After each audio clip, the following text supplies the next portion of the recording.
Sir మీరు ప్రణీత గారికి ఏమవుతారు? నేను family friend brother. Family family friend నేను చిన్నప్పటి నుంచి వాళ్ళ ఇంటి పక్కనే ఉంటాం మేము. దాదాపు 20 years నుంచి మేము అందరం కలిసి ఉంటాం అన్నట్టు అందరం. ఫ్యామిలీ ఫ్రెండ్ నేను. వీళ్ళ విషయంలో ఏం జరిగిందంటే ప్రేమ వివాహం అంటున్నారు. మళ్ళీ ఇటువంటి పరిస్థితులు రావడానికి గల కారణం ఏంటి? అంటే అత్తమామలు వేధింపులు ఎప్పటి నుంచి చేస్తున్నారు? భర్త ఎప్పటి నుంచి వేధిస్తున్నారు? యాక్చువల్లీ ప్రేమ వివాహం అని చెప్పేసి ఆయన ఒప్పించి పెళ్లి చేసుకున్నాడు. హ్మ్. ప్రేమ వివాహమే కానీ ఒప్పించి మేము ఘనంగా అరేంజ్ మ్యారేజ్ చేసినాం మేము. ఓకే. కానీ వాళ్ళకి ఆ రోజు నుంచి కట్నం కోసం వాళ్ళ బ్రెయిన్ ఎట్లుందంటే ప్రేమ వివాహం చేసుకుంటే పైసలు ఏమి ఇవ్వాలంటే అట్లాంటి ఏం లేదు, ఘనంగానే అన్ని ఇచ్చి చేసినాము. అదే వాళ్ళు ఇచ్చినాకనే ఇంకా ఎక్కువ ఎక్స్పెక్ట్ చేస్తున్నారు వాళ్ళు. డే 1 నుంచే యుఎస్ కి వెళ్ళారు. యుఎస్ నుంచి తర్వాత కూడా అక్కడ కూడా గొడవలు స్టార్ట్ అయిపోయినాయి. అక్కడ కూడా వాళ్ళ మీద కంప్లైంట్ చేయడం జరిగింది. ఇవే టార్చర్ బానివి. కానీ ఏనాడు మాకు కూడా చెప్పలే ఆమె అమ్మాయి కూడా, ఎందుకంటే ఆల్రెడీ చెప్తే మళ్ళీ ప్రాబ్లం అవుతుందేమో, ఎందుకు కూతురు కూడా పుట్టింది. కూతురు పుట్టినాక మాట్లాడేమో అని చెప్పి అనుకుంది. అట్లా ఏ మార్పు లేదు, ఎట్లాంటి మార్పు లేదు. గత ఒక 3 months బ్యాక్ వేధింపులు ఎక్కువైపోయినాయి. 3 to 4 months బ్యాక్ నుంచి వేధింపులు ఎక్కువైపోయాయి, చాలా ఎక్కువైపోయినాయి. ఏందని మేము ప్రశ్నించడానికి మేము వెళ్ళాం. ఇక ఆమె భరించలేక కొడుతున్నారు చేస్తున్నారు అని ఓపెన్ అయితే చెప్పేసింది మాకు. చెప్తే ఏంది ఇది ఇట్లేందంటే, లేదు సపరేట్ ఉందాం, మేము సపరేట్ కాపురం పెడదాం అని చెప్పేసి ఒప్పుకున్నాం కూడా ఆయన. సరే అని చెప్పినాము. మేము పండుగ తర్వాత తీసుకురండి అని చెప్పారు. మేము దసరా పండుగ ఇది. దసరాకు వచ్చే లోపలనే డైరెక్ట్ వాళ్ళు కోర్టుకు అప్రోచ్ అయిపోయి ఒక లీగల్ నోటీస్ పంపించేసి నేను డైవర్స్ ఇచ్చేస్తాను నీకు అని చెప్పేసి. అదేంది అదే లీగల్ నోటీస్ అది రాగానే మేము డైరెక్ట్ అందరం కలిసి వెళ్ళిపోయినాం ఇంటికి. ఏంది ఇది మీరు సపరేట్ ఉంచుదామని చెప్పారు. పెద్ద మనుషులు, మీ పెద్ద మనుషులు అందరూ వచ్చారు, మా పెద్ద మనుషులు వచ్చారు, సపరేట్ పెడదామని చెప్పినాక మళ్ళీ డైవర్స్ ఏంది ఇది అని క్వశ్చన్ చేసినాం. మేము క్వశ్చన్ చేసే లోపల మార్నింగ్ ఉన్నారు, ఈవినింగ్ వరకు లాక్స్ వేసుకొని వెళ్ళిపోయారు. భర్తతో సహా అత్తమ్మ అందరూ వెళ్ళిపోయారు. మేము కింద పోర్షన్ ఉంది, ఆ కింద పోర్షన్ అమ్మాయి ఉంటుంది. 3 నెలల నుంచి ఇది జరుగుతూనే ఉంది. ఒక రోజు కొట్టడం, ఆ వీడియో క్లిప్పింగ్ మీకు పంపిస్తాను నేను, మీరు చూసినా కూడా. ఒక రోజు కొట్టడం, పేడ్ కొందరు పేడ్ వాళ్ళ లేబర్ తో కొట్టియడం, ఏమంటే మీ మీద కేసు పెట్టిస్తామని చెప్పేసి. మనం ఏది అమ్మాయిని ఎంత టార్చర్ పెట్టాలనో, ఒక డాక్టర్ ఆమె, గైనిక్ డాక్టర్ ఆమె, సర్జన్ ఆమెనే సూసైడ్ చేసుకోవాలి అనుకుంటున్నంత వరకు ఎట్లా అనుకుంటారు చెప్పండి? అంత టార్చర్ పెట్టారు వీళ్ళు, అంత టార్చర్ పెట్టారండి. పోలీస్ కంప్లైంట్ ఇచ్చారా మీరు? అంటే టార్చర్ చేసేటప్పుడు పోలీస్ కంప్లైంట్ ఇవ్వడం జరుగుతూనే ఉంది. ఒక 100 సార్లు మేము ఫోన్ చేసినవచ్చు. అంటే వాళ్ళు ఏమన్నారంటే ప్రతిరోజు రావడం, ప్రతిరోజు గొడవ చేయడం, అన్నట్టు ఫోన్ చేయగానే ఇక మీ పంచాయతీ ఉందా మాకు అంటే ఎవరికి చెప్పుకోవాలి చెప్పండి? మరి అమ్మాయి ఎవరికి చెప్పుకోవాలి? పోలీసు వాళ్ళు. అవును, ఏమంటే 2 కేసులు చేసాం వాళ్ళ మీద. అవును, 2 కేసులు అంటున్నావు, 3వ కేసు 4వ కేసు. ఎన్నిసార్లు అఫెన్స్ చేసి అన్నిసార్లు పెట్టరా కేసు మీరు? 20 కొట్టినని చెప్పేసి ఒకటే కేసు నేను కొడుతూనే ఉంటాను, నేను ఒకటే కేసు పెడుతుంటే జరిగిపోతుంది? అది కాదు కదా. ఇంకోటి మీరు ఆశ్చర్యం ఏంటంటే, చూడండి, అమ్మాయి సూసైడ్ చేసుకునే, ఇప్పుడు మాకు ఫోన్ వచ్చింది, అమ్మాయి సూసైడ్ అటెంప్ట్ చేసిందని చెప్పేసి. అందరు బంధువులు వెళ్తారా ఇలా ఇంటికాడికి? ఏం రా మీరు చంపుతారా అని అడగారా?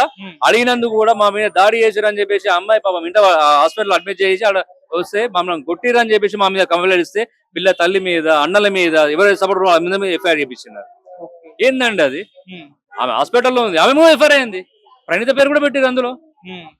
ఆమె వచ్చి కొట్టిందా? 25 రోజు ఆమె హాస్పిటల్ పడి ఉంది, దాని మీద ఎఫ్ఐఆర్ చేస్తారా అండి? సో పోలీసులు కంప్లీట్ గా వాళ్ళ సైడ్ కూడా ఉన్నారనుకోవచ్చా?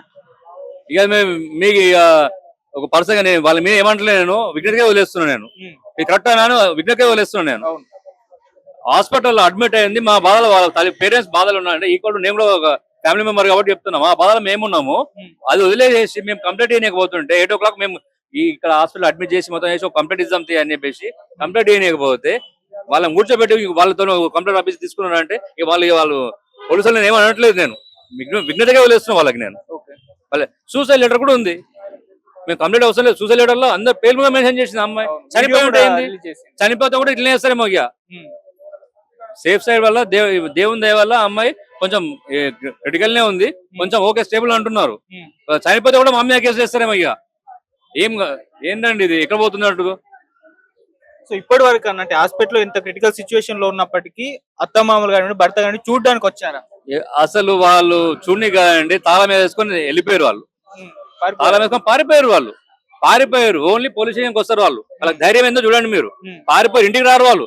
సరే వాళ్ళు ఏ దొంగతనం చేయలేదు, ఏం చేయలేదు, ఇంటికి ఎందుకు రారు వాళ్ళు? సరే నిన్నంటే ఒక ఇన్సిడెంట్ అయింది, అంత ముందుకు ఏమైంది?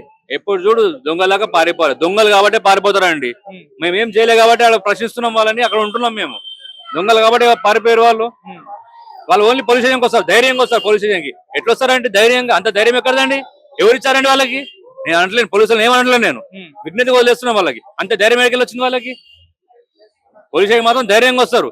కేసులు పెట్టేస్తారు. వాళ్ళ మమ్మీని కొట్టిరు రోజు, వాళ్ళ మమ్మీ కంప్లైంట్ అయిపోతే వాళ్ళు వస్తారు, మమ్మల్ని కూడా కొట్టిరు అంటారు. ఈమె మీద ఒక ఎఫ్ఐఆర్, ఆమె మీద ఒక ఎఫ్ఐఆర్. నిన్న చనిపోయిందని చెప్పేసి సూసైడ్ అటెంప్ట్ చేసి కంప్లైంట్ చేయకపోతుంటే దీని మీద ఒక ఎఫ్ఐఆర్, వాళ్ళు ఇచ్చారని వాళ్ళ మీద ఏందండి అసలు ఇక్కడ న్యాయం చెబుతున్నట్టు ఇక్కడ. అండ్ పాప విషయానికి వచ్చేసరికి ఎవరి దగ్గర ఉంది పాప ప్రజెంట్ మా దగ్గరనే ఉంది, డే 1 నుంచి కూడా మా దగ్గరనే ఉంది. మేమే చదివిపిస్తున్నాం పాపని. వాళ్ళంతా నిన్న ఏదో ఛానల్లో లేదు నా పాపని చూసుకున్నాను. అరే ఇడియట్ అంటున్నాను. అరే ఇడియట్, నీ పాపని చూసుకుంటూ అంటున్నావు నువ్వు, ఏ విధంగా చూసుకుంటావు? అట్లీస్ట్ నీ ఇంట్లో 6 నెలలు, సరే అంత ముందుకు లేదంటున్నావు, 6 నెలల నుంచి ఉంటుంది. ఏ స్కూల్కి వెళ్తుంది? అట్లీస్ట్ ఒక స్కూల్ ఫీజు కాదు, ఒక సాక్స్ కొనిచ్చినావా నువ్వు ఎప్పుడన్నా? ఒక చాక్లెట్ కొనిచ్చావా? నీ ఇంట్లో ఉంది. ఈ రోజు మాత్రం రానంటున్నావు నువ్వు, నన్ను కొడతారు వాళ్ళు, నాకు భయం ఉంది అంటున్నావు. అంత ముందుకు ఎందుకు రాలేదు నువ్వు? మరి నా పాప ఎక్కడ ఉంది? నా పాపకి అట్లీస్ట్ ఏమైనా కొనిచ్చినా, అట్లీస్ట్ స్కూల్ ఫీజు ఎవరు కడుతున్నారు? సంబంధం లేదా?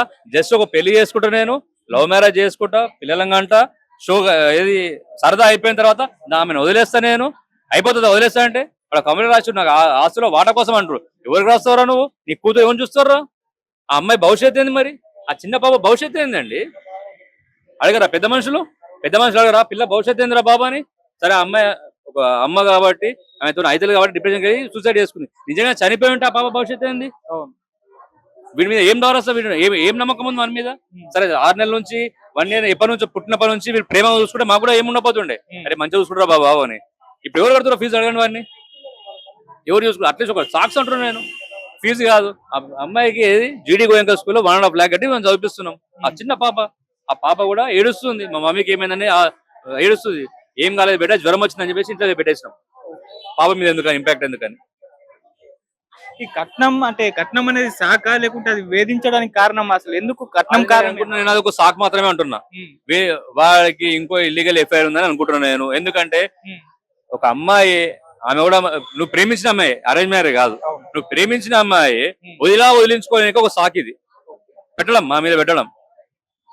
ఆమె ఆల్రెడీ అట్లానే వాళ్ళు బిజినెస్ చేస్తా అంటే వీళ్ళు ఇచ్చిర్రు, డబ్బులు ఇస్తూనే ఉన్నారు, అన్ని చేస్తున్నారు.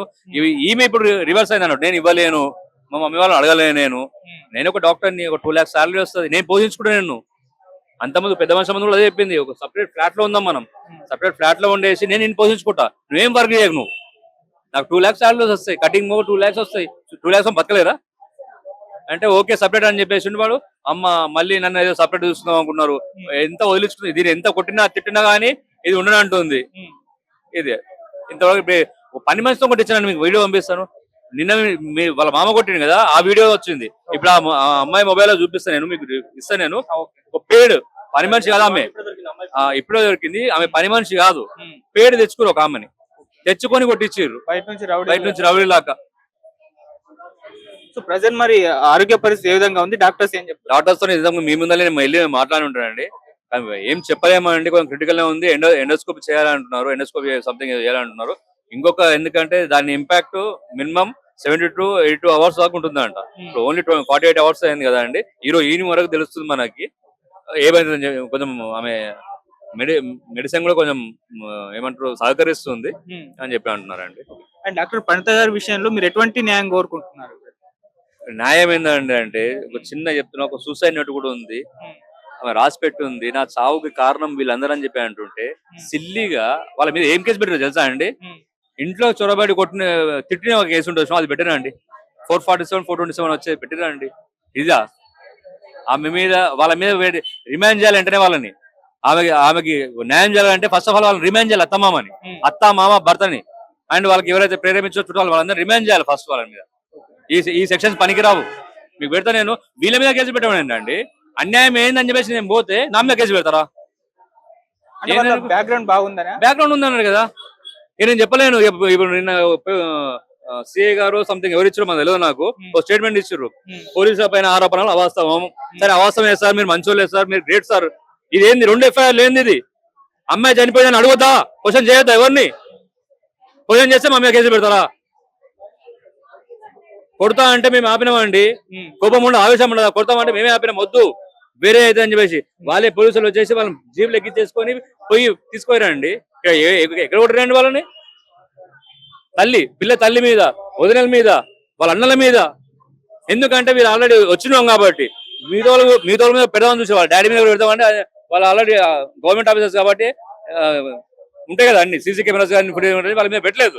అయితే వాళ్ళు కూడా ఇక్కడ ఉంటే వాళ్ళ మీద పెట్టేటోళ్ళు. ఇది కంప్లీట్ వన్ సైడ్ కంప్లైంట్ కాదండి, కంప్లైంట్ ఇస్తారు. మన విచక్షణ ఎక్కడ పోయిందని మనకి ఇది ఎఫ్ఐఆర్ చేయాలా వద్దని తెలియదా మనకి? ఉండొద్దా? ఇస్తావు, నేను కూడా ఇచ్చేస్తా. నేను కూడా ఇప్పుడు నీ పేరు మీద ఇచ్చేస్తా, ఇచ్చేసి పెట్టేస్తా. చేయమని చెప్పండి. ఎంతమంది క్యూ కట్టారు పిఎస్ కి? లేదండి మేము చేయము ఇందులో. ఎందుకు ఇంత అడవిగా ఒక ఎఫ్ఐఆర్ ఎందుకు చేసారు? వీళ్ళ మీద 8 మంది మీద ఎందుకు చేశారు? ఇప్పుడు అంత అర్జెన్సీ ఏమొచ్చింది నీకు? అమ్మాయిని బెదిరియనీకి పోతారు మీరు. అమ్మాయిని బెదిరియనీకి అయితే పోతారు. వీడికి ఎందుకు రాలేదు? ఎవరు కానిస్టేబుల్ వచ్చిపోతున్నారండి. నేను ఎవరిని ఏమంటలేనండి, మీరు మంచిగా చేస్తున్నారు. పోలీస్ హ్యాట్సప్ అండి, మాకు మస్తు సపోర్ట్ చేసిన అంటున్నాను నేను. ఏంది ఇది? వాళ్ళు పలకబడి ఉండొచ్చు కానీ పలకబడి గెలుస్తా అన్ని రోజులు? మీడియా లేదా? హైకోర్టులు లేవా? న్యాయస్థానాలు లేవా? ఈ రోజు సేఫ్ సైడ్ ఉండొచ్చు, రేపు సేఫ్ సైడ్ ఉంటావా? వాడు కూడా చెప్తున్నాడు నాకు వద్దా అమ్మాయి. సరే వద్దు, మరి వద్దని వదిలేదాం అట్లే. ఒప్పుకుంటారా? ఈ రోజు గెలుస్తావేమో నువ్వు, నీకు డబ్బులు ఉన్నాయి, పలుకుబడి ఉంది, ఈ రోజు నువ్వు గెలుస్తావేమో.